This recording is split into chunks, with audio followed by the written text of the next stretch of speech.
This is the story sewn in thread, the Beyeaux Tapestry. Well, imagine stepping into a long hall in Normandy, France. This hall, nearly 70 meters long, which is about 230 feet. Wow. Along these walls, not a painting or a fresco, but is it a tapestry, or more precisely, an embroidered scroll? It stretches farther than your eyes can follow, and this is the Beyeaux Tapestry, one of the most extraordinary treasures of the medieval world. Before we start visually analyzing the Beyeaux Tapestry, I'd love to give you some background information about the Battle of Normandy. It all began when King Edward, the Confessor of England, died without an heir. Two men claimed to be the throne: Harold Godwinson, an English noble who was crowned king, and William, the Duke of Normandy, who believed Edward had promised his crown years earlier. I'm sure you all know by now I love drama. And in the content, this tapestry tells a story of ambition, betrayal, and destiny. It all starts with King Edward, the Confessor of England, and his promise to make William his successor. Well, then enters Harold Godwinson, the powerful noble who claims the throne for himself.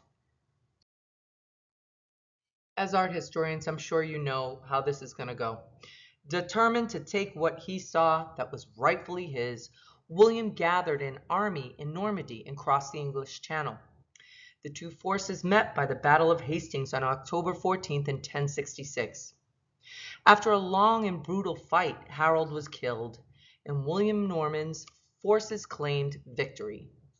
William became known as William the Conqueror and was crowned King of England on Christmas Day. We see comets ablazing across the stitched skies, battles raging in embroidered fields, horses galloping, ships sailing, and knights clashing in the fierce combat. It ends with the Battle of the Hastings, Harold struck down by an arrow to the eye, and William crowned king. Every figure, every border, every Latin inscription contributes to the story like an ancient comic strip of war and power. What was really interesting to discover is that the Beyeaux Tapestry was only made a few years later, and it visually tells this story. It's a 70-meter long, as I said, 230 feet embroidered cloth that depicts the events leading up to and including the Battle of Hastings. Well, likely commissioned by William's half-brother, Bishop Odo, the tapestry celebrates and justifies William's victory. In this way, the Beyeaux Tapestry isn't just a work of art, it's actually a historical document. It bridges art and history, capturing politics, power, and people behind the Norman conquest that forever changed England. Now, in the next slide, we're going to talk about how it persuades the masses. So let's talk about function. Why do we make something so massive and so intricate? Its purpose was to teach and persuade. As I've mentioned before in other slides, most people in the 11th century couldn't read, but they could see. So the tapestry acted like a medieval movie reel. Frame after frame, image after image, recounting the Norman conquest of England in 1066. It was probably commissioned by Bishop Odo, the half-brother of William the Conqueror, to celebrate Norman victory and justify their right to rule. Well, as we said before, the Beyeaux Tapestry really isn't a tapestry at all. It's a hand-stitched embroidery crafted around the year 1070.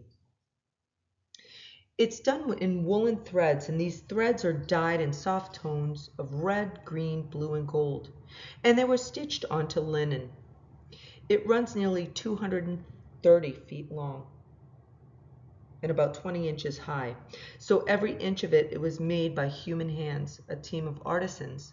most likely women using a simple needle and thread to tell this epic story. So now let's really imagine the artisans who created this work. I'm sure they were perhaps English women working under the Norman supervision.